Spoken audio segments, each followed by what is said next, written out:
23ویں رمضان کی رات شب قدر کی پہلی 2 راتوں سے افضل ہے۔ بہت سی روایات سے معلوم ہوا ہے کہ شب قدر یہی رات ہے، اور یہ بات حقیقت کے قریب تر ہے، کیونکہ اس رات حکمت الہیہ کے مطابق کائنات کے تمام امور مقرر ہوتے ہیں۔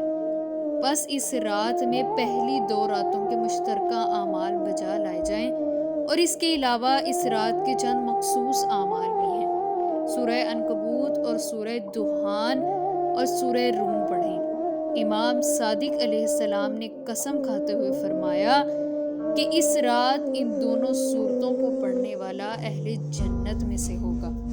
1000 مرتبہ سورہ قدر پڑھیں۔ امام صادق سے روایت ہے کہ آپ نے فرمایا، جس رات کے بارے میں یقین ہو جائے کہ وہ شب قدر ہے تو اس میں 100 رکعت نماز اس طرح کہ ہر رکعت میں سورہ الحمد کے بعد 10 مرتبہ سورہ توحید پڑھے۔